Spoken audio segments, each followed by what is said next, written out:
This process allows the board an opportunity to provide initial input on the timing of budget presentations and budgetary decisions.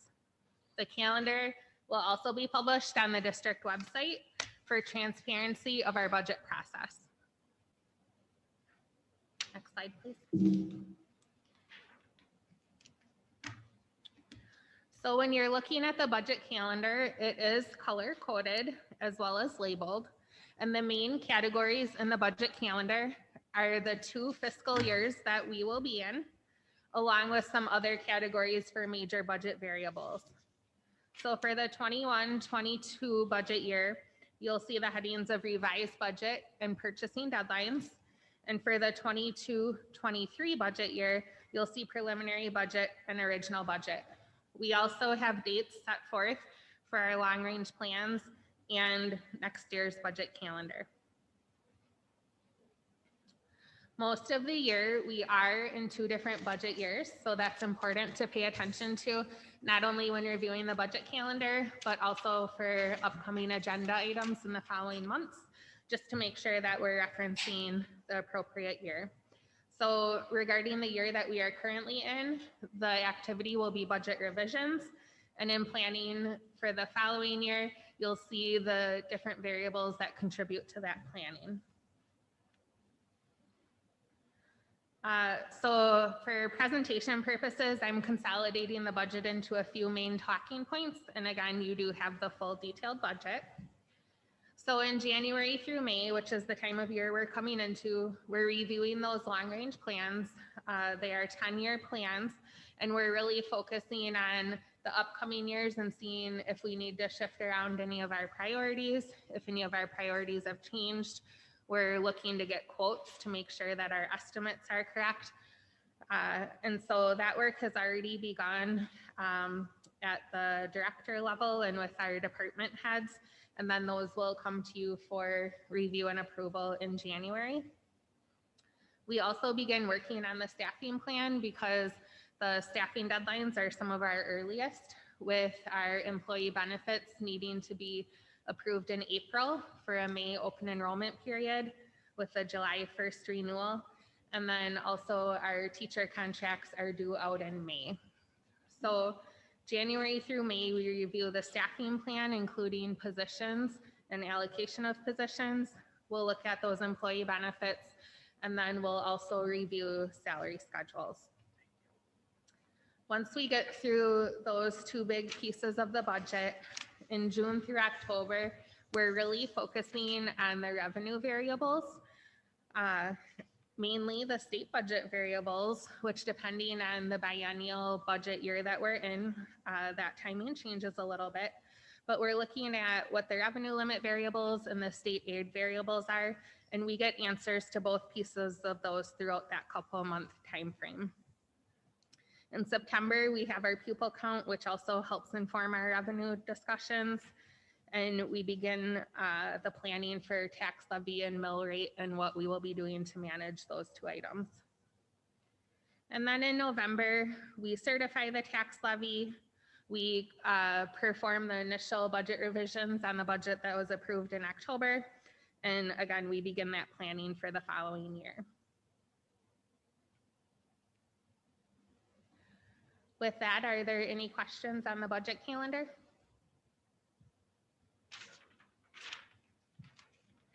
Members have any questions? I think we're good to go. Thank you, Leah. I have one quick question, Ed. Okay, go ahead. You mentioned, Ms. Hauser, I missed it.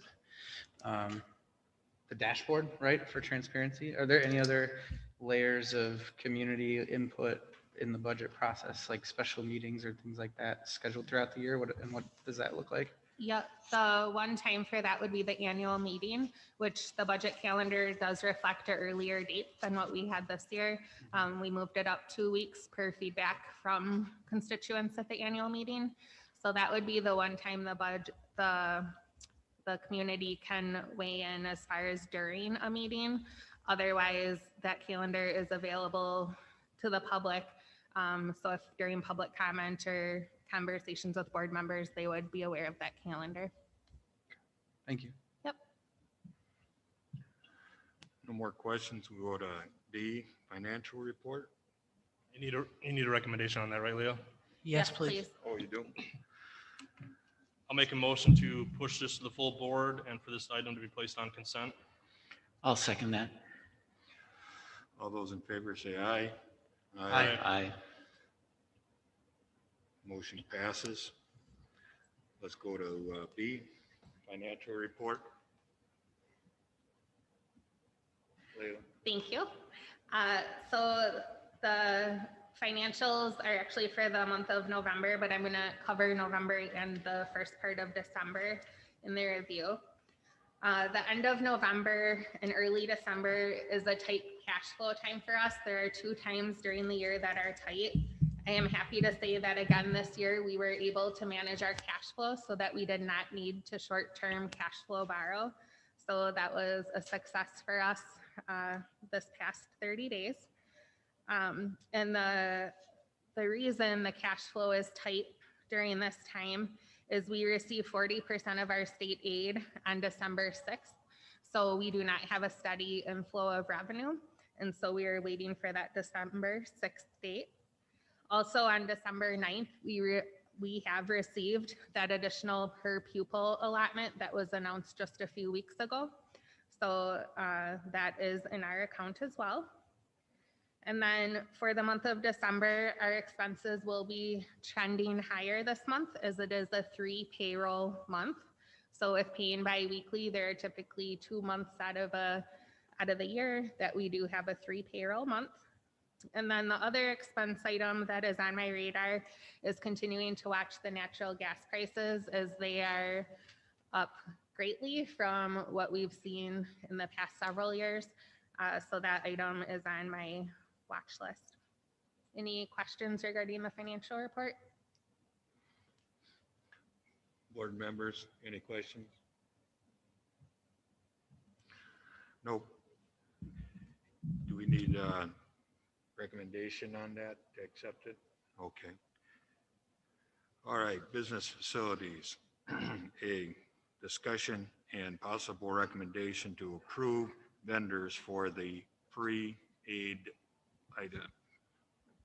pre-bid items for the Memorial Field to include the field turf, the grandstands, the bleachers, the press box, and lighting.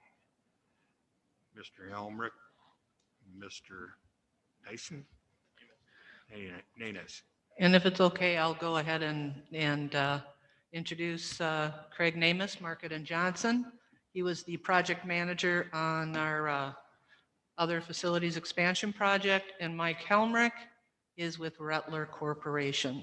So these two plus John Kinnear, who is the owner of Rettler, have been involved in weekly meetings with the core team, and that core team has really created a vision and then brought it down to a place where I think there are some very good choice points for the board to consider. And are we on? Yes. So both of the plans that you're going to see tonight have both been, quote, value engineered. And there is no bad plan. I think that's really important. The base plan gets us everything that was requested in the RFP, plus more seating capacity. Our RFP was for 15 seats, and we're going to be looking at 1750, and a better turf layout for both football and soccer. It truly is a dual-use field. The thing that's in the second plan, which is we're calling the preferred plan, includes a retaining wall on the northwest side of the field to match the level that the Gridiron Club is currently at. And that would be filled in with a concrete plaza and a fence in order to provide a nice standing viewing area and a nice place for spectators to congregate, et cetera, so on. And also a concrete area, a viewing area all along the west end zone that you'll see. The preferred plan also includes storage for underneath the bleachers and new fencing around the entire perimeter. So The difference in cost in the preferred plan and the base plan is just under about $375,000. So without further ado, I'm going to turn it over to Mike and Craig, and we'll go from there. Great. Thank you, Amy, for the introduction. I'm Mike Helmrick with Rettler Corporation. And if we could maybe just go to the next slide, I'll maybe just expand a bit on what Amy has laid out for the base versus preferred concepts that were talked about. So in the first slide that you can see there on the screen, this is the base concept. So the main pieces that are shared between the base and the preferred concept are the core pieces of our project, which are the synthetic turf field that we've vetted with the user groups to define that size and playability. So we've got a 210-foot wide soccer field, which was the preferred width, and gets that set up well up front here, along with an adequate buffer zone around the perimeter of synthetic turf for safety. And then the 1,750-seat grandstand. And then the last large component that's the same in the base and the preferred concept is the athletic field lighting system. That'll be LED technology to light up the facility field as well as the grandstand and shed some light to the plaza spaces within that. The main area of difference in the two concepts is in that northwest corner, as Amy had said, where we can see the base concept has a smaller amount of improvement of hard surface, but will create accessible access ways over to the building to get up through the stairs and rampways and hard surfaces from the ramp and stairway of the grandstand for accessibility, as well as on the east side, another ramp and stairway for accessibility from the handicap parking spaces in the northeast parking lot in connection up to that space. The other couple of points that Amy made as well, the base concept, we're trying to maintain as much of the existing 5 to 6 foot high perimeter fencing, just replacing what's needed for grading purposes in the southeast corner. In the preferred concept, that all would be replaced with a black vinyl coated chain link fence throughout the entire perimeter of the facility. And then as well in the preferred concept along the north side of the grandstand, the area of hard surfaces is widened a bit for access into those storage spaces beneath the enclosures of the grandstand. With that, if we could scroll to the next slide just to see the difference to the preferred concept and what that plaza and viewing area looks like.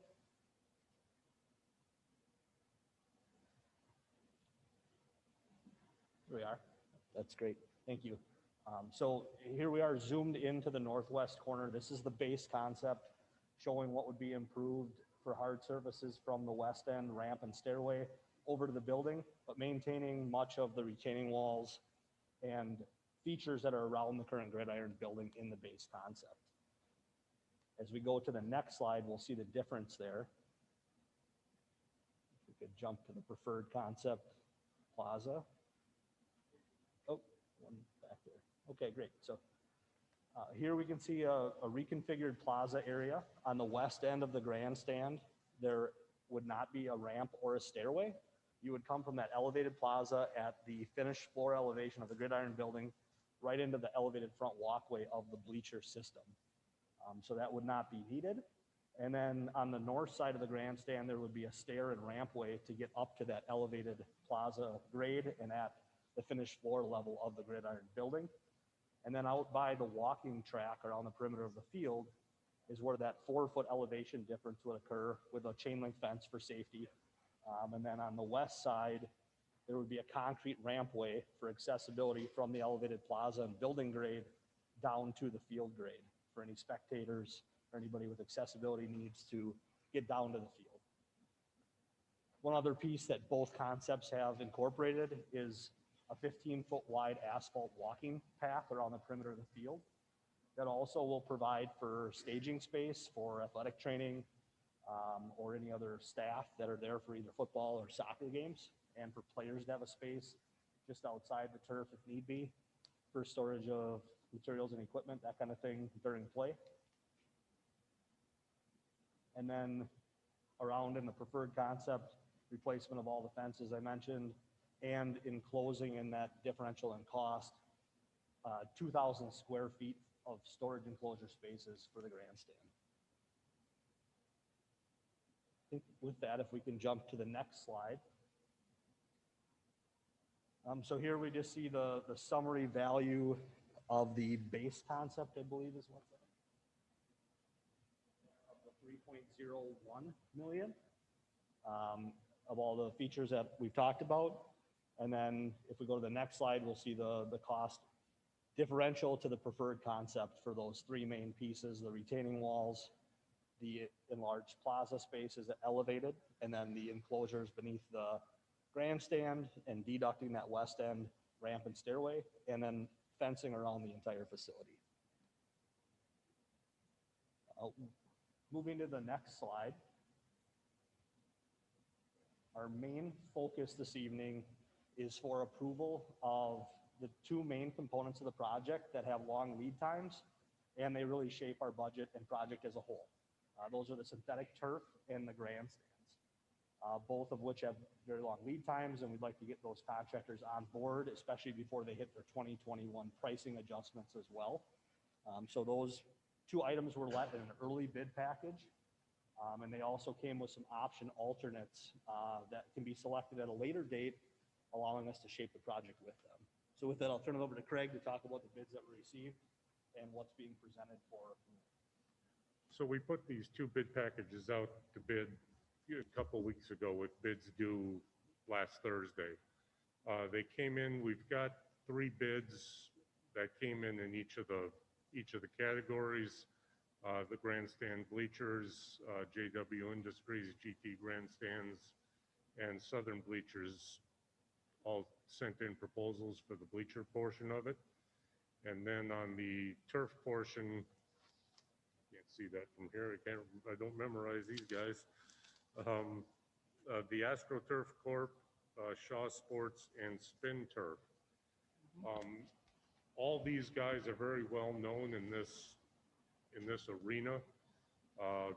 Looking at the grandstand portion, the logical choice there was to go with the GT grandstands due to their, the price with their expandability to the lower level storage facilities. And then for the turf, Spin Turf came in low on that budget. And they've got a lot of projects throughout the state, very popular, so. But I guess those, what we would be looking to do, and, talking with the primary vendors on this, in particular the grandstands, these things have to be designed and state approved, and we've also got to order the planking that creates the running seats and platforms of this grandstand, and that's primarily the biggest reason we need to get those guys locked into, because they've got to start their design work, and they actually become a partner to this process because we're designing with their design in mind. Everything's got to mesh up to that. So, and they've got to submit everything they have to the state and get there's big foundations that have to hold these bleachers and grandstands up, and those have to be designed yet. So there's a lot involved with that particular component. Craig, if I could expand on that. Yeah. What we're proposing for approval of GT grandstand this evening is the structure itself without any enclosed spaces beneath it. The structure will be set up and approved at the state level with those enclosed spaces completed, so those can be added at a future date. Whether that's yet within the project, if we get to a point in budgeting that will allow for some enclosed spaces to happen up front, or those can be added down the road whenever it would be right for the district and the budget. That there are not any foundations or any hard surfaces that have to be removed, that enclosure, sheeting, and doors, that all gets just applied to the structural steel that's there to support the grandstand. So we felt that was a good flexibility piece at this point as we shape the balance of the project around those two components. And then the synthetic turf, that value also has the maintenance equipment. There's 2 pieces of equipment that will come from the turf vendors to take care of that long term for the district use. So is that it then, folks? Do you have any board member have a question? I have a question. Go ahead. The bids for the grandstands, did I see that all the proposals just called for one ADA ramp instead of one on each side? We asked in the base bid for the east end to have a stair and rampway, and then an alternate bid for the west end. And we'll determine that based on if we look to do the elevated plaza or not. With the elevated plaza, there wouldn't be a need for a ramp or a stairway on the west end. Yeah, so, John, I'm sorry, Just yeah. hold one. Sir, if you could please talk into the microphone. We got people that are online that can't hear you, so that would help out when the questions come to you. Go ahead. Yeah, just to help clarify with this, so in our steering committee, we have that base plan and then we have that preferred plan. With the preferred plan, we wouldn't require that west ramp because the preferred plan raises the plaza. And so in the base bid, we have that included, correct, Mike? Yep, and in the preferred plan, we have it removed because it would be at the same level. So if we decide in the future not to go with the preferred plan, then what's the impact then on the cost to add a second? Oh, so if we don't go with the preferred plan, that ramp will be put in. Yep, so if, could you go back just a couple of slides? And the cost, Craig, Yeah, you can speak on. the cost of that ramp is within the base plan. going. If Keep we going. do eliminate that, Keep going. that raised Keep going. One more. platform area, when we took that area out of the project, we put the ramp into the bleachers. So that base budget includes that additional ramp instead. Thank you. Yeah, so Mr. Hendricks, your iPad's not working at the moment, but if you look at that, so that's the base plan. Yeah. And you can see the west side has the ramp, Right. the ADA ramp, and then the preferred would raise it up, so there wouldn't be a need for the ramp then. The short answer is that we will have ADA access on both sides. It's a matter of how we do it. Is that all you have, John? I got Any a other question. questions? James? So the 1.2 and a half, 250, 1,258,000.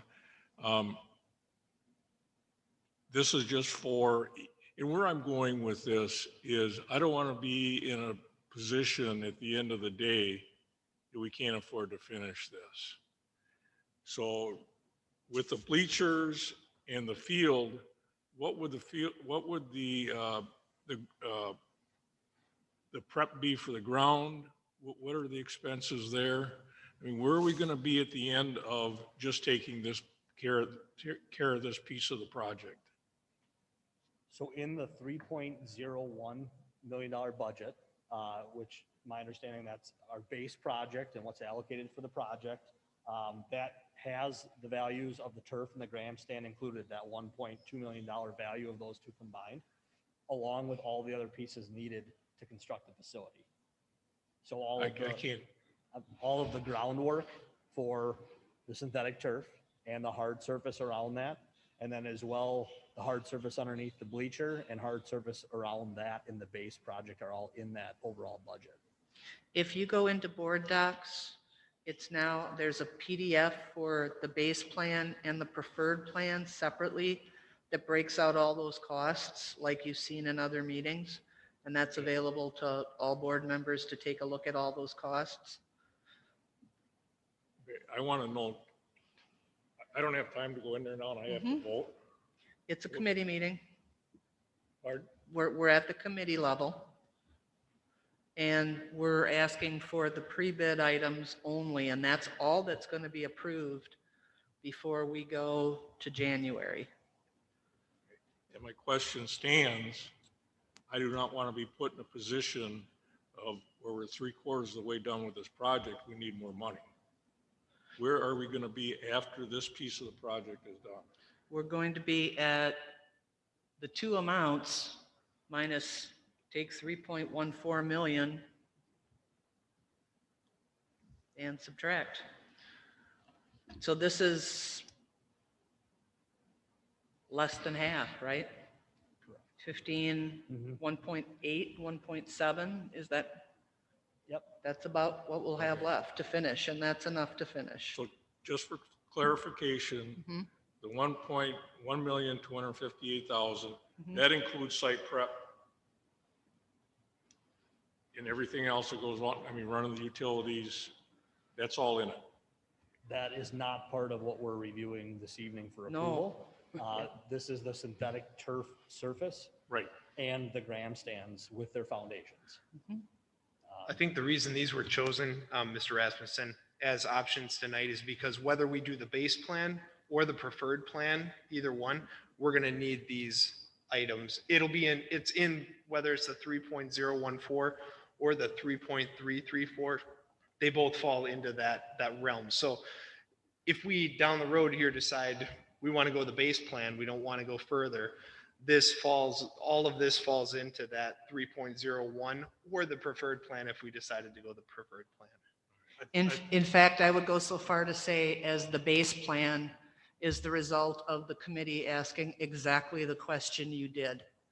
Because we looked at the preferred plan. I mean, there's a lot of excitement about the plaza and a retaining wall and all of that. And at the end of the day, what we need is a quality field, and we need safe grandstands with proper ADA access.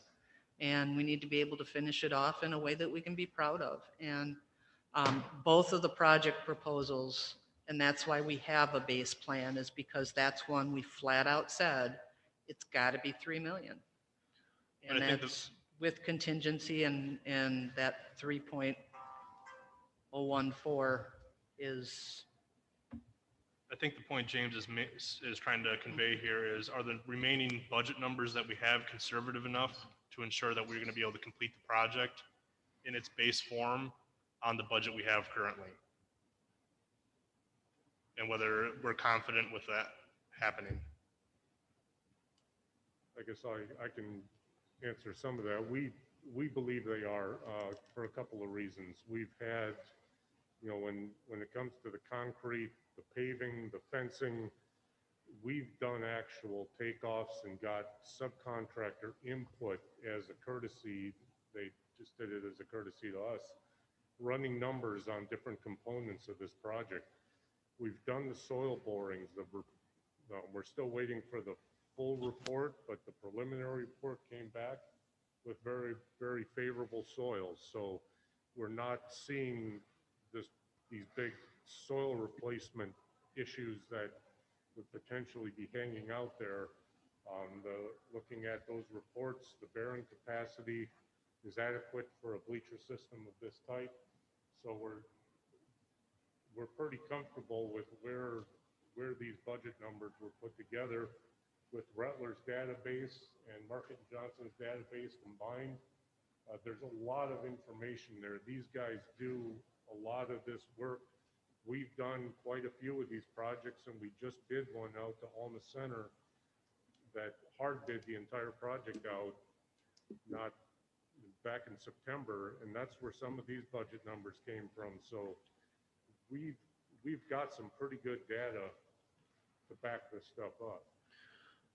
Well, and I'm trying to remember, it's been a couple weeks back now, but when the original bid came in, it was like 4.3 or 4, it was high. And we said, there's no way.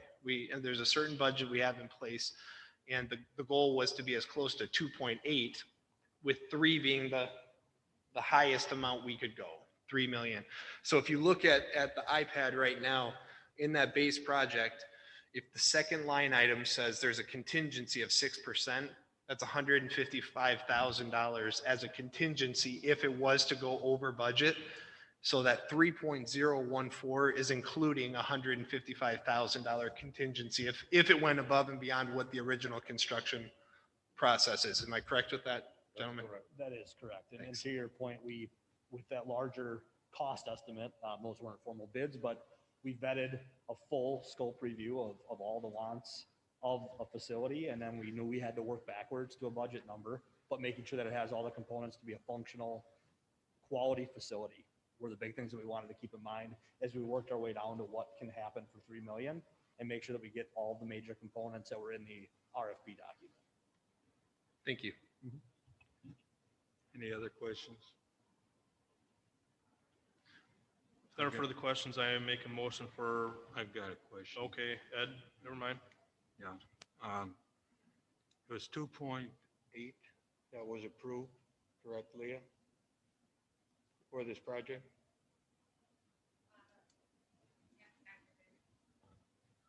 Dr. Van Dern, what was the amount passed by the board?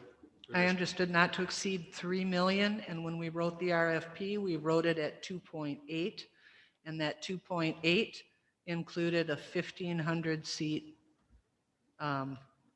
grandstand. Well, I share the same concerns that James has.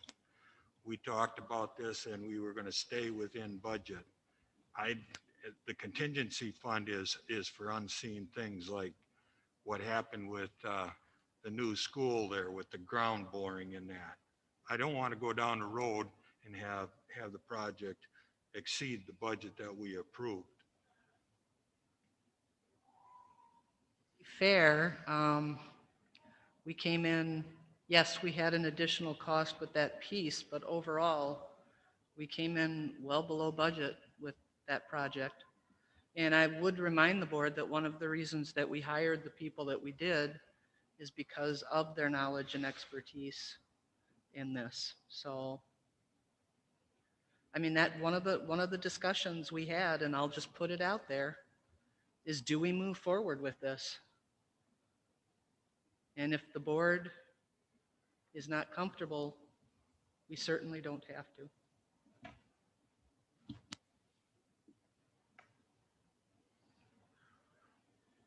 There's no further questions. I make a motion to move this to the full board for approval for the pre-bid items on Memorial Field to include the field turf, grandstand, bleachers, press box, and lighting. Second. All those in favor say aye. Aye. Those not in favor? Motion passes. You gentlemen, thanks. Thank you. Thanks, guys. Okay, the next one is business. Discussion and possible recommendation to increase sales educational assistant hours from 2.5 to 40 hours due to increase in students. Mr. Blaha.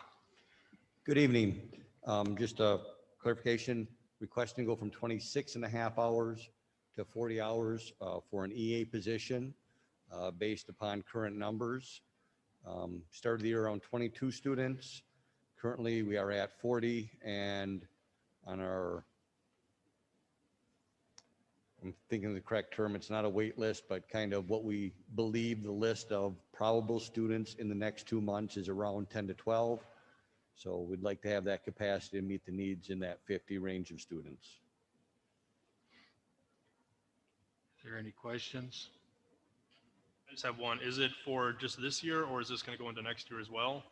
I would be requesting as a permanent. Right now, we do not see the need decreasing for our capacity in the next couple of years. Mr. Blaha. Oh, you got one, John? Go Well, ahead. not a question, but with my apologies, Mr. Blaha. I will oppose this because we're looking at a huge deficit for next year. And Mr. Blaha can make an argument that this is a critical need. And then if that's the case, I would ask the administration to examine their assistant hours and see if there's an opportunity for transferring from an area that has lesser need.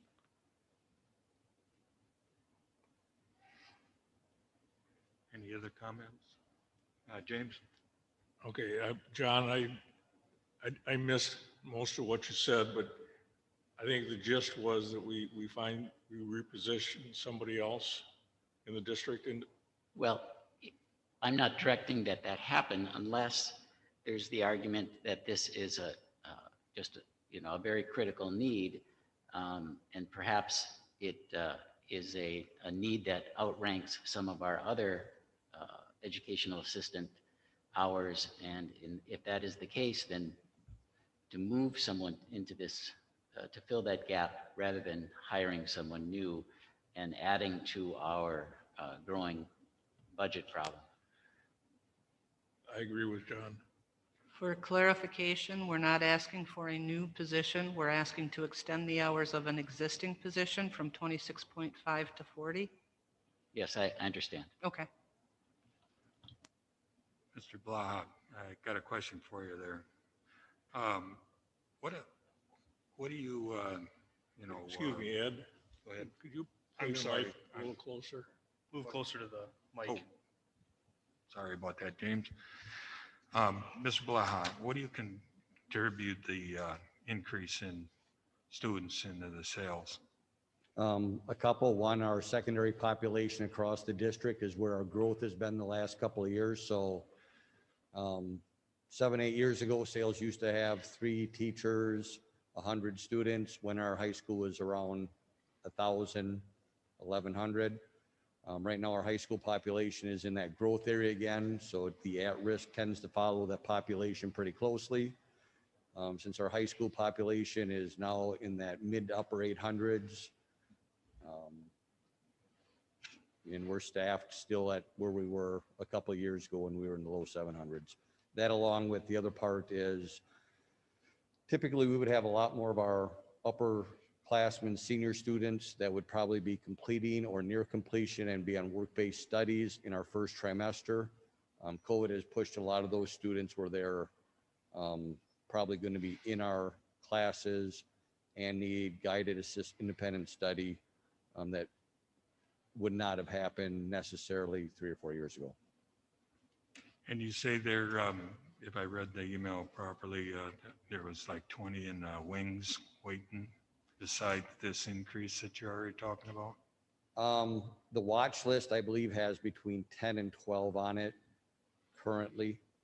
That doesn't mean guaranteed positions. It means if their path to the high school or I shouldn't say high school, the path that they're in for the school that they're in no longer exists and they become at risk, then their only path is either through us or GED.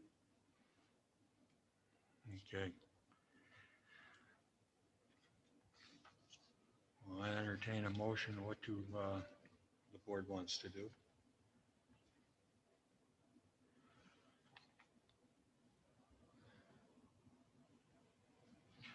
I guess I'll just add a comment, and then I think for me, these are some of our most vulnerable students, some of the ones that are probably most affected by COVID and everything that's happened over the last couple of years. And so to me, that's a pretty big need. So I'd make a motion to recommend increasing the S.A.I.L.S educational assistant hours from 26.5 to 40 due to the numbers in the presentation. So you're recommending that goes to the board for action? Mm-hmm. Yep. Do I have a second? I'll second that. Got a motion and seconded. All those in favor of approving this to go to the full board? Say aye. Aye. Those opposed? Aye.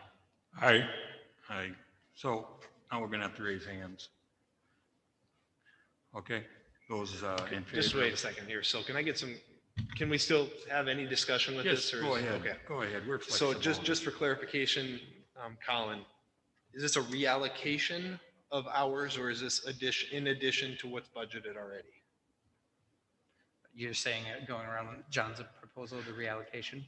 Is that what you're asking? I think, is that what you, James and John were saying, is a reallocation of hours into that position as compared to adding to what's already being used? I don't feel comfortable being in the position to direct the administration to reallocate because I don't know the need and the use of all the other educational assistants in the district. I would say that would be an administrative recommendation if they wanted to move someone into that position. But if our motion would be to reallocate, the next thing is going to be Hendricks, who's going to move? For sure. And I don't, Yes. I'm not in a position to say that. And I will say that if you would like to direct such a thing, I can certainly make those, we can reduce anything. And if the board wants to make those judgment calls, that's a micromanaging staffing that we're getting down a whole other rabbit hole with that. What I might suggest is that for this year, we're seeing that increase. Right now, we have IEPs, we have COVID interventions, we have, I mean, everybody's, and we have a shortage of subs, so our assistants, we've got people hustling.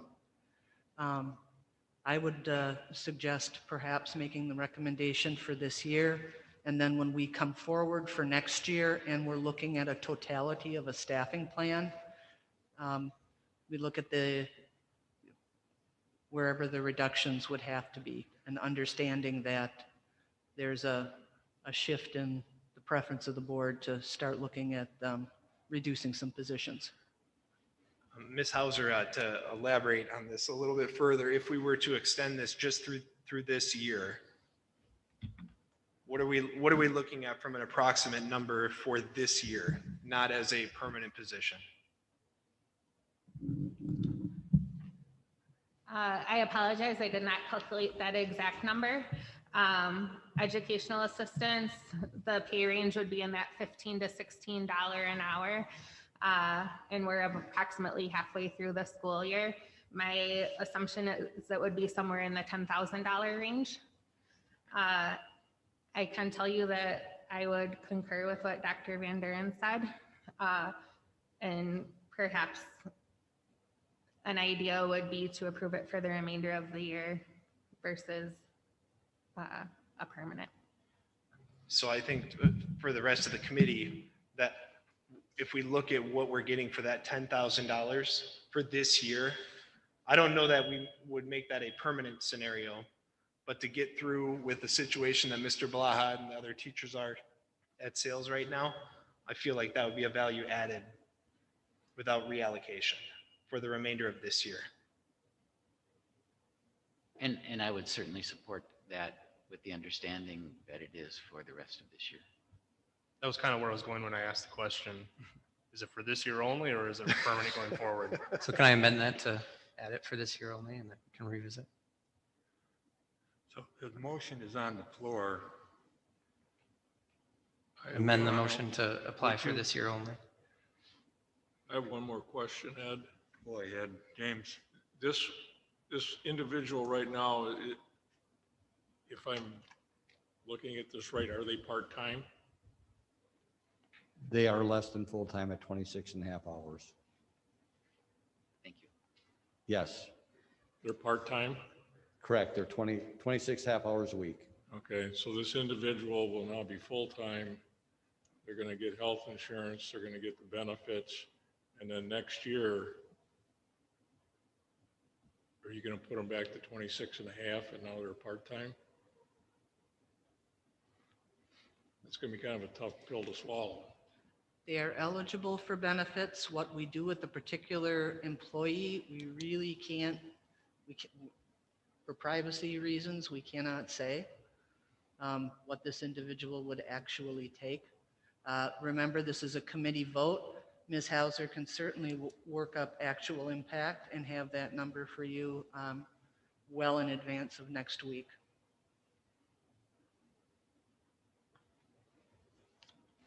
You good with that, James? Are you good with that? Yeah.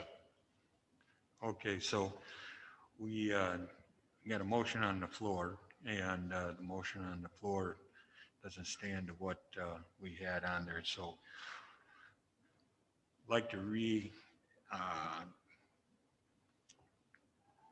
like to go ahead and take that motion over again if you wanted to adjust it, Colin. Yeah. I believe you made it. Yeah, amend it to move forward with a recommendation for sales, educational assistant hours from 26 and a half to 40 just for this year. Second. Motion made and seconded on the amended motion. All those in favor of it, raise your hand. Motion carries. Thank you, Mr. Blaha. You're welcome.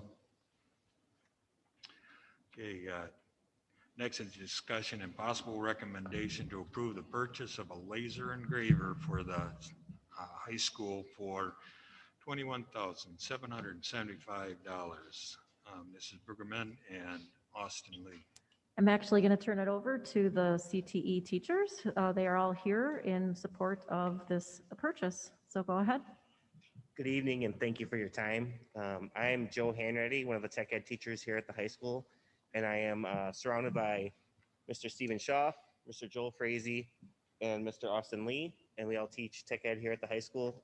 We're here to discuss our need and interest in purchasing a laser engraver for the tech ed department. Good evening. Good As evening. Joe said, I'm Austin Lee, and this process for looking at a laser engraver started about a year or two ago. Over the past year or so, we have been looking at different models. We have been surveying other school districts, finding out what does everyone use, the pros, the cons, to try and fit something that best suited our needs here at the high school. If you look at the slide that's currently up right now, you will see that the primary uses for this engraver will be the CTE department. Almost every aspect of our programs are able to use this machine in one form or another. I do have a couple, as I'm talking about the machines, I have a couple samples here for you guys to look at. So I'm just gonna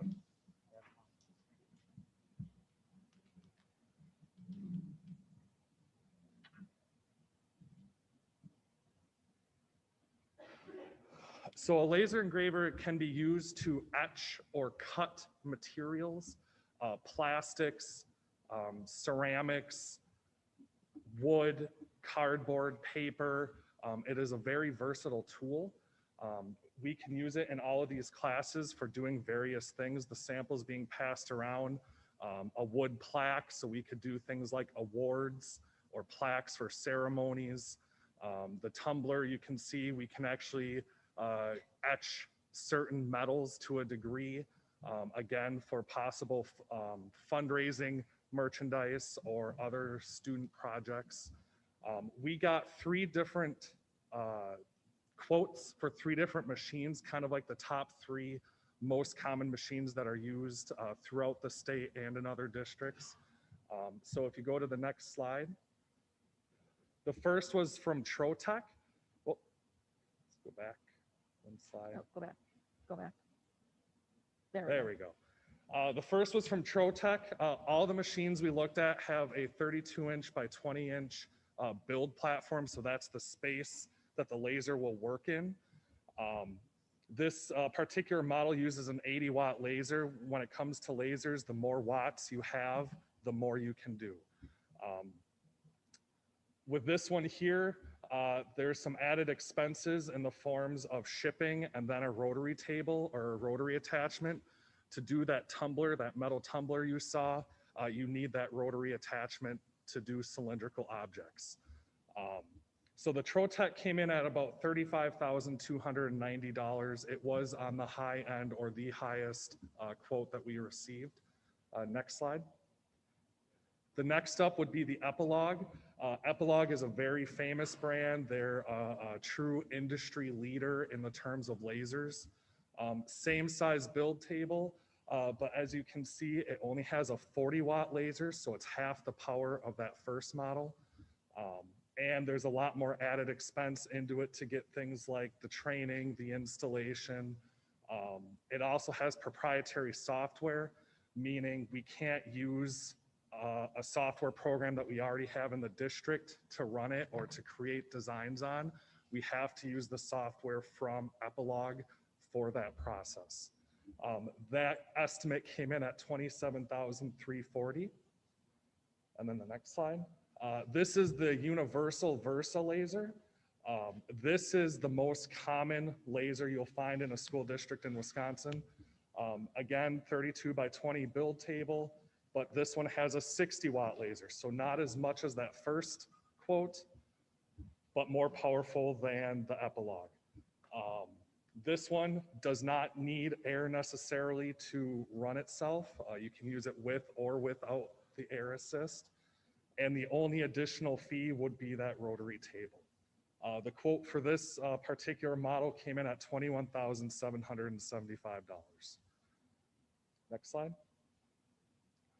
So looking at the comparisons between the models, the powers, what, the extra things we have to pay for, we would prefer to go with that Versa laser from Universal. It's upgradable. We can up the power of the laser in the future if we want to. It's student friendly because we can use any design software we have. So there are programs within the district that we already have for other things that we can use to run this machine. Again, it does not require proprietary software, and it is probably one of the most popular machines that you will find in school districts. I do want to make one final note. At the bottom of that slide, you will see, because this was something we've been kind of looking at for a long time, we have already pre-budgeted or pre-planned for this expense. $12,500 approximately is coming through our Perkins grant. And then another $6,300 is coming from our individual department budgets. And then finally, my robotics team is putting forth an additional amount of $3,000 because it is something that they would be using in an extracurricular activity as well. Any questions? Any questions, board members? I just have a comment more so just to say thank you and I just appreciate the collaboration and the breakdown there. That was really helpful, especially with the timing and everything. Thank you. I got a couple questions. The robotic fund, Yes. that isn't too wealthy or healthy of a fund, is it? Not really, to be honest. We have to fundraise for the team every single year. The students do all the fundraising. They go out to seek their sponsors from local businesses and through various grants. And they, as a team, without input from me, decided that this was something that was very beneficial for the team, that they could utilize in what they're doing every year. And so they chose to put forth some of that money, which honestly is the only way that made this possible.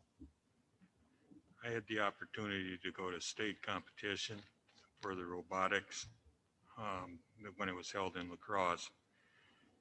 And the robotics side of the house is much more than just learning electronics and having something scoot across the floor. There's a lot of good aspects, leadership, technology, and everything that's learned in the robotics class. And my concern is, the question is like taking that money out of the robotics course in order to, buy this machine. Are we taking away from the students and the educational abilities from, the robotics class is my question. So multifaceted answer.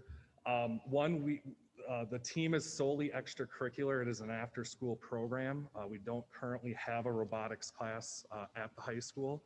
We have an electronics class, which gets us almost there, but not quite.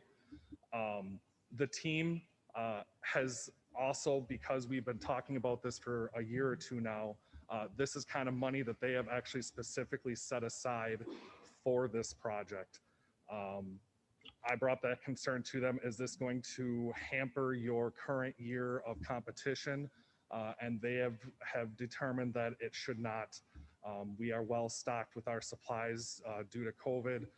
We were able to kind of stock up on things in our off-season year. And so they feel that they're confident they can volunteer this money forward and not hamper their own stakes in this year's competition. Okay. Well, I share Colin's comment on congratulating the different departments on pooling their money together to go ahead and get this piece of equipment. This is a lot for the teachers and for your group to come together and make it happen for the students and the high school as a whole. So I commend you on that. Thank you. Colin, you have A couple more questions that came up. The longer we hang out, the more I'll think of them. But lifespan of the machine, do you have a projection on how long that'll last the district and then what maintenance or warranty coverage looks like? Sure, yeah. The machine itself has multi-year, depending on exactly what part of the machine you're looking at, multi-year warranties on all the components. One of the technicians from the company actually will come here to install the unit and to give us some preliminary training. Thankfully, I actually used one of these in one of the previous districts I worked at, so I'm somewhat familiar with it. The nice thing about this machine is it is able to be maintained on a regular basis. The components are easy to swap out if needed. Most lasers, even in a situation like ours where multiple classes or organizations are going to be using it, this machine should be able to last us at least a decade, if not longer, if we maintain it properly on a yearly basis. any other questions? Tony, you got something? Well, I was just going to say thank you for coming here unified. That means a lot coming from all of you. So that makes a difference. So this has been something we've been pretty passionate about for at least 3 or 4 years now. And every year we're like, well, should we try? Should we not? So we're really proud of kind of what our departments do. I think it's something that we could use to kind of utilize what our students are able to do with it as well. So I just think it'd be good for all around and different departments as well. So thank you for your time. Any comments or questions from the board? I'll entertain a motion. I'll make a motion to recommend approving the purchase of a laser engraver for the high school for a total of $21,775. Second. Have a motion and a seconded. All those in favor say aye. Aye. Motion carries. Next, discussion and possible recommendation to approve the Sparta High School early graduate. And this is where we wanted to put that other section, Dr. Van Duren, that you said to change the agenda. Oh, for High Point. Yeah, it's High Point. And we have High Point here, and we have the students. If we'll go to the next slide, please. From both schools. Very pleased to be here tonight to ask for our early graduates. These students have overcome many obstacles and ready to continue their post-secondary endeavors. The students here have made the decision, and they still have to satisfy all the requirements as outlined as per board policy. If they do fall a little bit short, or if they say, I'd like to stay a little bit longer at SHS, they are able to do so. So very proud to bring you the early graduates for Sparta High School. Ms. Burnett, or Dr. Burnett. I'll echo what Mr. Russ said. Our High Point students are working really hard to be ready to finish their high school careers at the end of the first semester. They are all on track to do so, and as long as they finish up their classes as scheduled, they will be ready to graduate at the end of first semester. Very good. Is there any questions from the board? I'll entertain a motion. Make a motion to move to the full board the approval of the Sparta High School and High Point early graduates, and for this item to be placed on consent. I'll second that. And I would recommend that, Mr. Schulze, you abstain on this one. Okay. All those in favor say aye. Aye. Aye. Motion carried with one abstention. Thank you. Thank you. Thanks. Moving on to D, discussion and possible recommendation to approve renewal of co-op hockey teams. Mr. Blaha. Good evening again. Every 2 years, that we have co-ops, we must renew if we wish to stay in them in the current form that they're in. So currently we have a co-op with multiple schools that Black River hosts for our girls. And currently for our boys, we co-op with Toma. What I'm asking for is to renew that continued co-op with both those pending their board approvals also. Is there any question from the board members? John, you got a question? Mr. Blaha, I have a question for you. Not being a hockey player or too much associated with it, with this co-op, you have two teams. You got a team from Toma and you got a team here at the high school. This co-op, the money that is, the financial support for this co-op, is that for admissions for our students or our high school students to be part of the team as a whole with Toma? Or is the money just kind of put into a pot in the co-op and both Toma and Sparta benefit from it? Sure. If I understand the question right, Mr. Lukasik, you're asking how the co-ops are funded? Yes. So what happens, I'll use our co-op with Toma as an example. So there's a normal budget that their board approves for their co-op spending, just like their normal budgeting process. What happens is that cost is divided by the number of participants. So let's say there were 30 participants, and if we had 10 participants out of those 30, we would pay 1/3 of the cost of that program. That clarifies it for me. I appreciate it. Same with Black River. We tend to have much lower numbers with the girls. Okay. I'll entertain a motion. No further questions. I make a motion to approve the renewal of the co-op hockey teams with Toma and Black River, and for this item to be placed on consent. I'll second that. Motion made and seconded. All those in favor say aye. Aye. Aye. Motion passes. Mr. Lukasik? Yes. I'm going to suggest that we temporarily recess from this agenda and go to the other meeting since it's a little past 6:30 and we've got a group of people who are waiting for the 6:30 meeting. How does the board feel about that? Do I have any objections of going into adjourning, Well, recessing this meeting and allow for the special meeting to happen because of the audience and their precious time to showing up for that meeting? I guess my question is to Chris. Chris, can we go back to the Zoom on the other one then? Is that a thing we can do? Okay. I don't know. It'll carry on with Zoom. So those folks that are out there in Zoom land, you just stay tuned here on the same channel for the special meeting. So hearing none, we'll go ahead and recess this meeting and go in to the special meeting. You probably need a motion in a second for doing that. Okay. And I'll make that motion.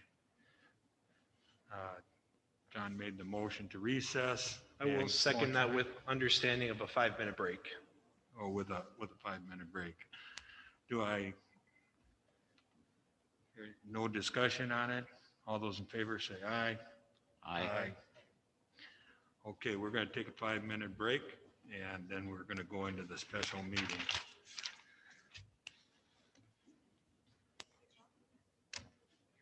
It must be that spot. I'm too close to my phone.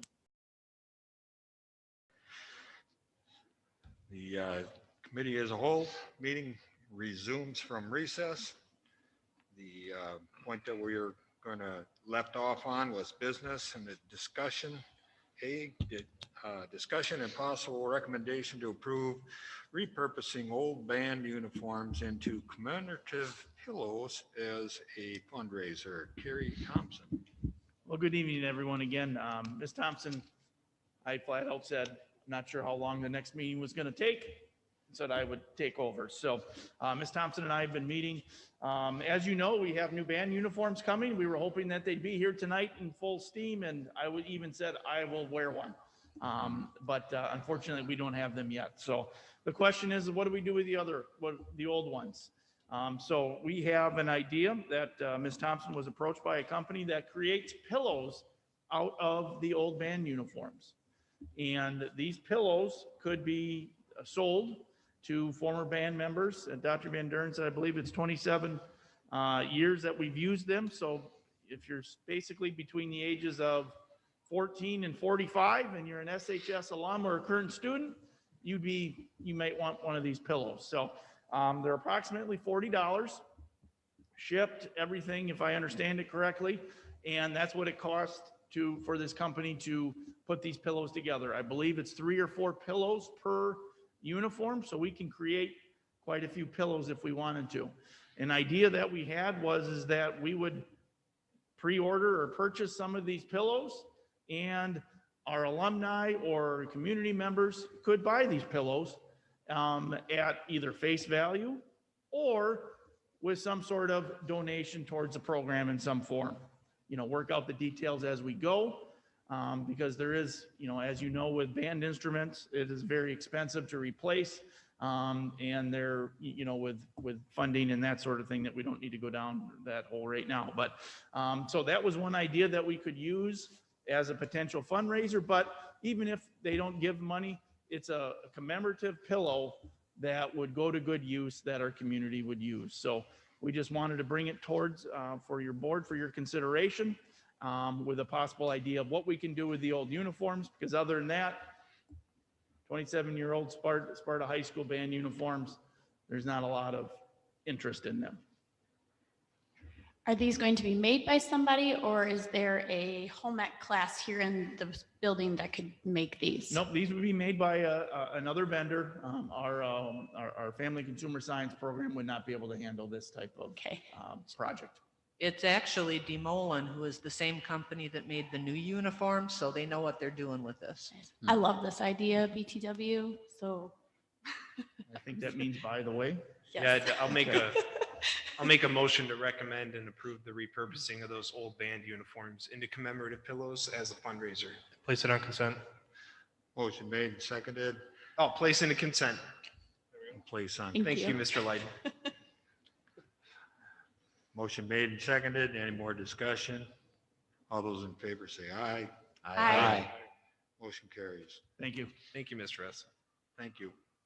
Discussion and possible recommendation to place an operating referendum question on the April 5th ballot for $2.1 million per year for the term of 2 years. Dr. Van Duren and Leon. I'm actually going to turn this one over to Ms. Hauser.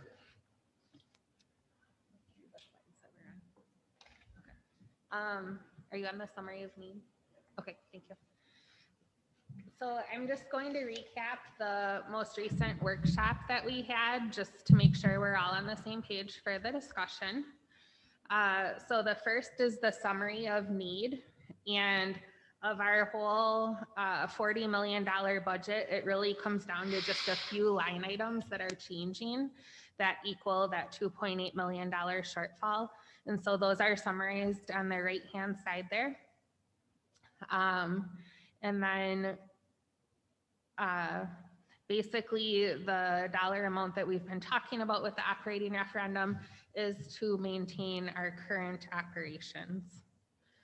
Unlike previous referendums for that $750,000, which were to fund special initiatives or what we considered to kind of be above and beyond type things, like developing the one-to-one program or providing that after-school program. And over the years, those have been absorbed as part of our standard operations. So the next slide, maintaining our current operations. We went over this in detail with the help of Ms. Brueggeman and Ms. Kulig, but I just wanted to remind a lot of the priorities that are in our strategic plan and that have become part of who we are what is included in those general operations. So the next slide, addressing budget decreases. Something I wanted to point out that maybe wasn't highlighted enough at the budget workshop was the idea of we can cut money or cut costs with things that are maybe, basically our budget can easily be trimmed kind of thing. And what I wanted to bring attention to is that we've had a history of being financially conservative and reducing costs on a continual basis when we're able to. So from looking at the copy machine restructuring that we did, looking at some of our technology replacement cycles and things like that, we are continually looking at those ways. I also want to point out that we are a low revenue district, meaning we get that $10,000 per student, but there are other districts around us and districts we get compared to who are not low revenue districts. And so they may have more than $10,000 per student in addition to an approved operating referendum. We also have made strategic reductions each year to fund our highest needs. So that's already part of our standard budgeting process, is if we identify a new need, we're already looking at ways we can repurpose. And you would have seen that in the staffing plans in the previous years. We may have needed 8 or 9 teachers and only had room to fund 3 or 4, and we repurposed already within that budgeting.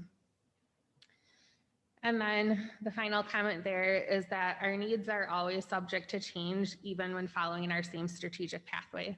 So we've done a really good job of not being initiative driven, but really having those long range plans and that strategic framework driving every decision. But our needs still continue to change based on the demographics of the students we serve, the needs the pandemic brings up, and things of that nature. So thinking of all of that, decreasing costs will require an adjustment to our current level of operations. And those are the areas that we had identified in the workshop. Also identified in the workshop is when we look at those potential budget decrease areas, the impact could include increased class sizes, decreased student supports, including access to interventions, extensions, and some of those specialized services. We may have to look at technology, and we, since the workshop, have met and really talked about how critical of a piece technology is in our student learning. So in order to save some budgetary dollars, it would likely be extending the useful lives of the technology so that we can still have devices in every student's hand. We could do a reduction in educational choice programming and activities, because each of those educational choices does come with an increased price tag. And then we could look at transportation and discontinue some of the non-required services that we're currently providing to improve our student ride experience. So looking at the referendum and the impact on taxpayers, so we communicate that impact through the mill rate, and we are projecting that the operating referendum could be as much as 2.8 million, meaning anywhere from 0 to 2.8 million, with no impact to the mill rate of $8.29. And keep in mind that $8.29 is already a step down from the previous year. So in other words, to continue to manage our mill rate of $8.29, we are projecting the district would need to levy an additional 2.8 million. And that could be done through 2 ways, one being operating referendum and 2 being debt defeasance. So in essence, if the board would choose to maintain that $8.29 mill rate, the current projections are that in one area or the other, we would levy 2.8 additional dollars above what is in our revenue limit calculation. So the next slide is a chart again showing that difference. So the gold bar is the referendum approved debt levy. So that's prepaying our debt. And you can see that that level remained relatively the same for the previous 4 years.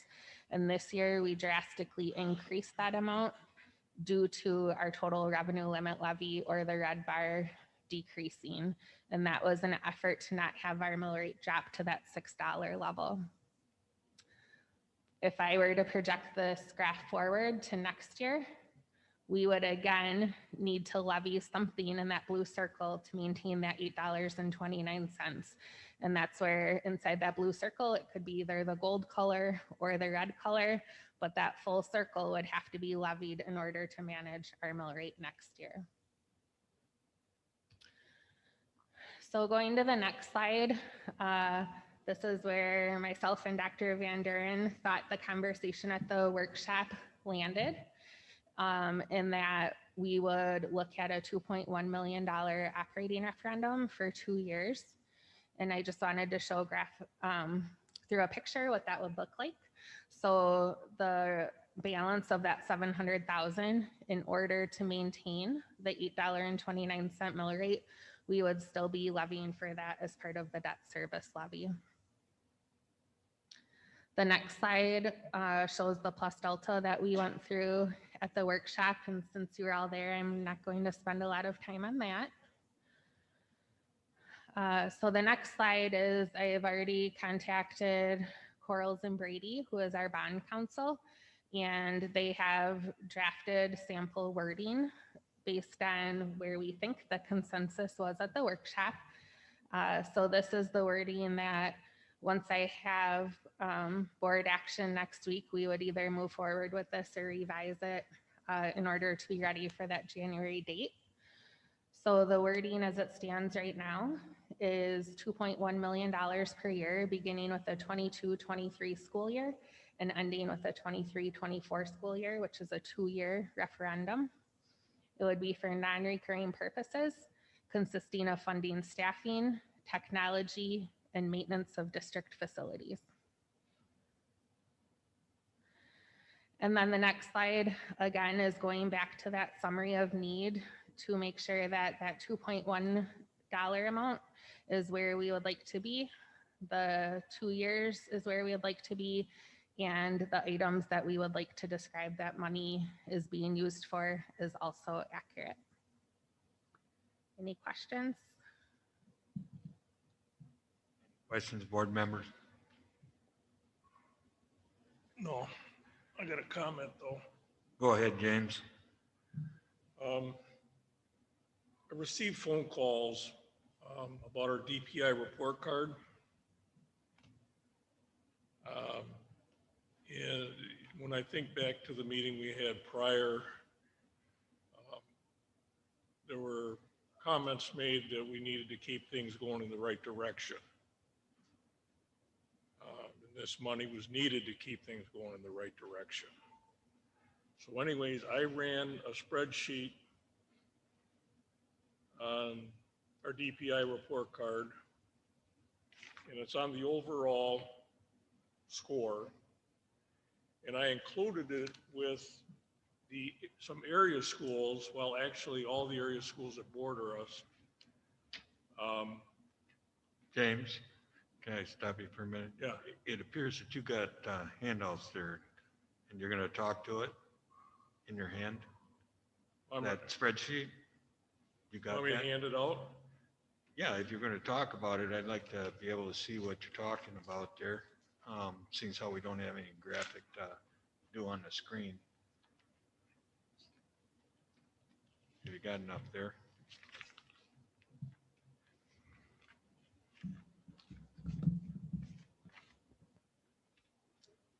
So anyways, what I did, because of the pandemic, and we do compare ourselves to other school districts, I wanted to see where we ended up at the end of the year. But the first part of it is our history, our overall DPI score for the last 5 years. Below that is all the school districts that are bordering us. You know, another thing we talked about was are dropping enrollment, are in and out. And then we do compare ourselves a lot with the larger schools down in La Crosse County and Toma. So I wanted, this is something that we're going to be dealing with. And these numbers are all available on the DPI website for anybody to review. So it's an informational piece. James, did you look at every single school, or did you just look at the total number? Pardon? Did you look at each school, or did you just look at the total number? The overall score. Okay, so something that you should all be aware of is that Herman Elementary isn't represented in that score. So the districts that you're seeing there have all of their students represented. We have some data that didn't get in the report card because we changed entities. So even though the students are still there, we've got 3 elementary schools worth of students sitting over at Herman Elementary that haven't been counted. And I do have a conference call Thursday with DPI to talk about why the data is looking like it is. Because if you go to individual schools at these districts, some of these districts have schools that meet few expectations. Right now, we have no schools that meet few expectations, but we've got a data hole that I sincerely believe is skewing the data downward. And I am hoping that we can get DPI to run some alternate numbers and talk us through that. That would be good. Yeah, we're gonna need that like right away. Yeah. Yep. But I guess one question. this is what somebody's going to see. Exactly. So I mean, if there's, I don't want to wait. These people got to get on the ball if these numbers are incorrect. I guess, Dr. Van Dern, how did that come about? Isn't there a state requirement that, or DPI that has a requirement that counts area? How did that get missed? This goes because we have a brand new entity. We started a new school. Technically, Meadowview Middle School and Meadowview Intermediate used to be 2 schools, and now it's 1. Southside Early Learning Center is a new entity that does pre-KK. So all of these report cards look back at past data, and Herman has non-existent past data. They don't just automatically feed the students that used to go to school A and now go to school B. So it's a system issue. Okay. So as a district, we have the information then. It's just getting the information to DPI so we can update our score. No, we have submitted what we've taken the standardized tests, we filled out all our reports, et cetera, so on. It didn't get factored in because the first years you set that baseline data. Ms. Brueggeman, do you want to jump in? Because she's been working with me on this and we've been working with CISA 4. And you said this is Thursday that you're going to have this meeting with DPI, is that correct? Yes. Okay, thank you. When you create a new school, you are put in an improvement plan from the state. So we are on an improvement plan from Herman, and we've been working with CISA 4 to set goals and everything. So they have an alternate rating for that first year till they set that baseline data. I do have, when you look at the full report card, there are many strengths that we have made growth, and I intend to bring that to the board through the report. So when you look at some of the detailed pieces of our report card, we grew actually in many different areas within the pandemic. When you look at expected student growth and the projection, if I score a 300 on the forward, there's a projection on the next year what I should get the average growth. And we made some strides, some great strides in those areas, especially in our students with disabilities and different areas in math and ELA.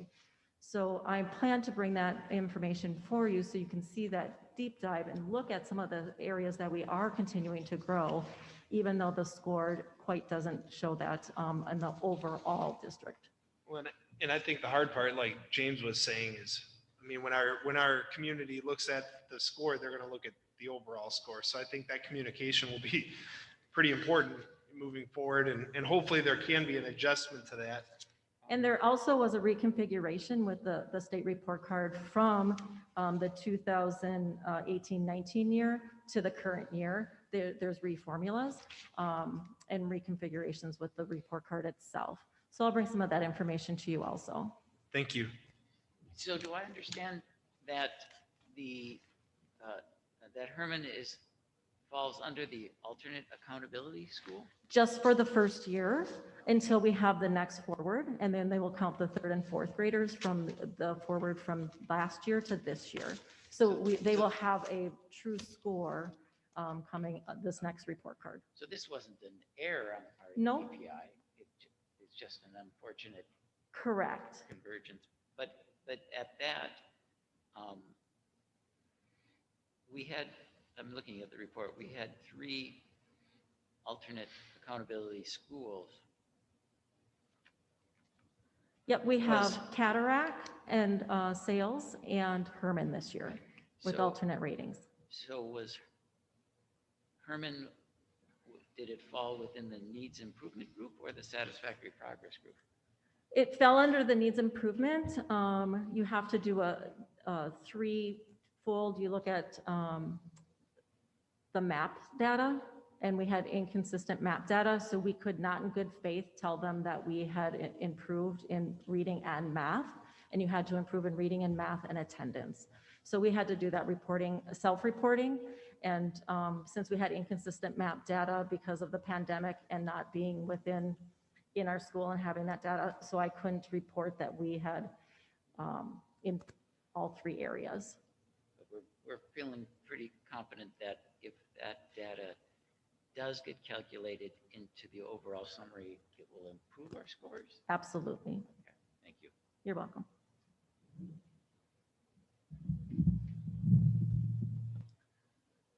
I've got one more. Go ahead, comment. James. This is for Leah. In the past, the meeting prior and then this meeting, you stated that the mill rate would not go up from the 8.29. Okay. You're referring to this year? Okay, well, this referendum has nothing to do with this year's 8.29. So this year was 8.29, which is year 1 of the biennial budget. Next year, so July 1 of 2022, is year 2 of the biennial budget. And we already know there's no change to the revenue limit formula. And I also know what our current debt payments are. So I already know that for this coming year, if we don't manage our mill rate, it'll drop down to that $6 range that it would have dropped this year. So we have the ability to manage our mill rate for this coming school year to be exactly the same as it was this school year. Okay, so where I'm going with my question is, and I'm looking at my real estate taxes. And on here, there's 3 line items that are listed for school referendums. And the one that is expiring is the 2022. And that's for $750,000 a year. Now what we want to ask for is 2.1, which is 3 times as much. How is that going to look on my tax return? Is this separate from the mill rate? I mean, how are you figuring this? Yeah, so those 3 lines on the bottom that you're referring to, those are informational only. They do not calculate into your total tax dollar amount. And when you look at the property tax bill, which I have this presentation that we've given in previous years, I can bring it back at the next meeting. But the unfortunate part is the mill rate is not a black and white number on your tax bill. You can calculate it off of your tax bill, but it's not a black and white number. And there's a few different numbers on your tax bill that relate to your total tax amount. So that's why we want to be very careful when we're communicating our tax picture to constituents, that we only talk in terms of the mill rate. Because if I said, even looking at myself as a City of Sparta taxpayer, okay, my school taxes should go down, that's not fair, a fair picture, because our mill rate is blended across all of the municipalities we serve, and it does not take into account reassessments or changes in property value, things of that nature. So we can only manage our mill rate. We can't manage the impact on each individual tax bill. So going to that though, the $8.29 is a blend of the revenue limit levy and the debt service levy, and then the community service levy. So how it wouldn't change is the operating referendum in this case would be 3 times as much, but the amount we levy for debt would decrease by that same amount. So they would net out to 0 impact. Because this year we levied over $5 million for debt, but our required payment was somewhere in the $2.3 million range. So we levied 2.8 million additional this year. That was all to manage the debt. And what we're talking about here is, instead of levying that additional amount to manage the debt, let's move that over to operations where we need it because of the situation districts in Wisconsin are in because of this biennial budget. So the total impact as far as the levy is nothing. It's moving the money from the buckets that make up the total levy. I understand it's a real complicated mess, okay?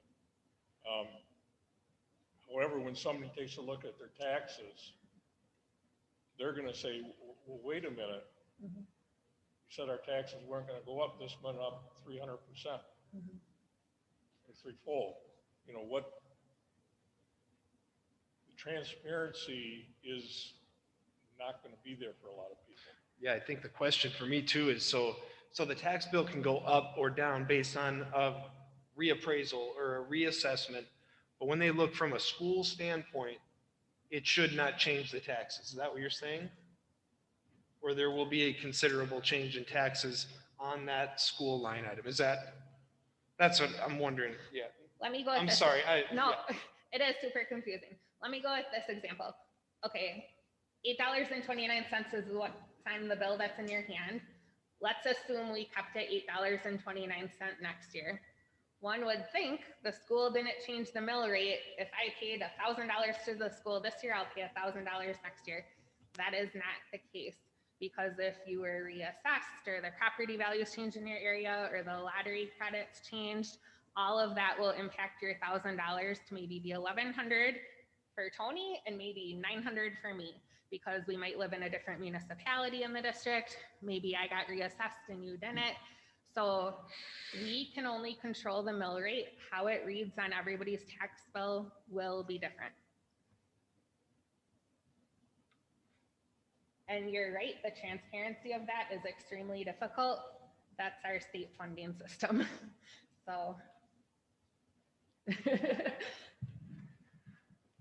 You know, one of the things, you know, as far as hitting the transparency and letting the public know in a way, would it be a benefit to have, you know, every so often you see an article in the paper from Dr. Van Duren or Sports, put an article in the paper with simplification of what you just got done explaining, whether it's through graphs, whether it's through text, so that people understand when they get their tax bill right now, they understand it. Because I can share the comment, that James, it says right there, I mean, what the heck's going on? If we're gonna have a referendum, the transparency has got to be there. So the public can make a logical decision. I would suggest that maybe you and Dr. Van Buren maybe kind of chase that one around and maybe see how we can educate the public with that. Transparent and simplified. Yeah. Exactly. Yeah. I couldn't agree more that whether we go for 2.1, 2.8, or a different amount, the communication strategies for this will be critically important. And I know that they will be a ton of work, and I'm ready for it. So please know that I already am well aware of that task in front of us, and our district needs more than 750,000. So I will do what it takes to contribute. So. Ditto. Yeah. So. Thank you. Any other comments, questions? Is this time sensitive on this recommendation? Does it have to be passed tonight, or can it wait? We would need a decision next week. So if you wanted to make a recommendation to the full board, or I am happy to continue to talk about this with any of you if you want to schedule an appointment with me or anything like that. But we have to file the paperwork to get on the ballot in January. So we really should have a decision before the holiday. Any more discussion on this, board members? If not, I'll approve a motion. I'll make that motion. I will second it. Okay, motion made and seconded. All those in favor say aye. Aye. Aye. Motion approved. Nay. Oh, excuse me, one nay. Okay, moving on. Initial review, questions, discussion of the WASB resolution. Dr. Van Buren.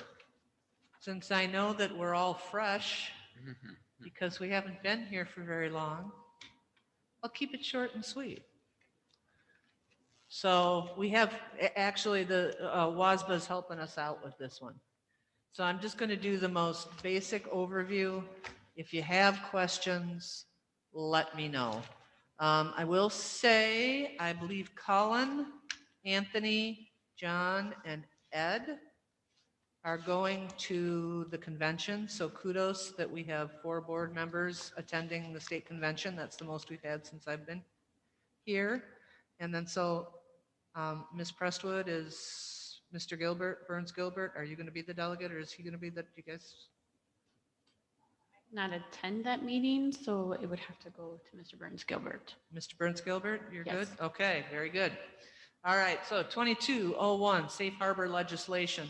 Basically, somebody that is underage who is violating prostitution laws can come forward as a victim and claim safe harbor. This is something 31 other states have.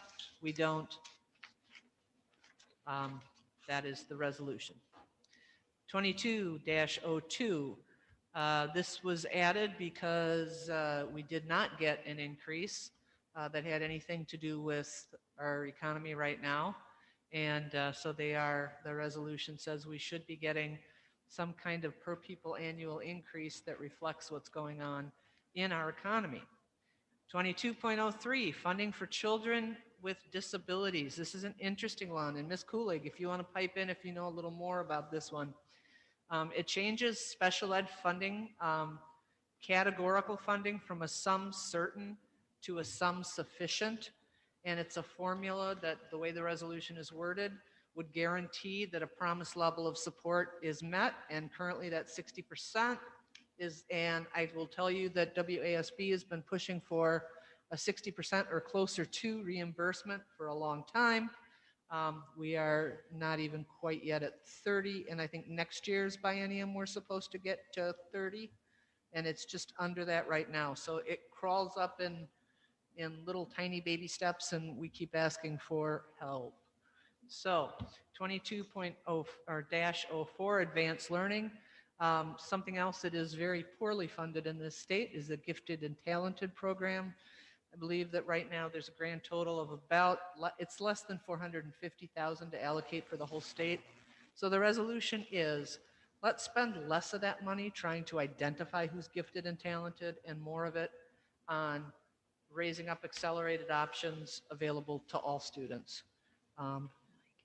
If you have had a child or know a child who is particularly gifted and talented in a particular area, but maybe doesn't, fill all of those buckets the same way, it seems like a logical approach.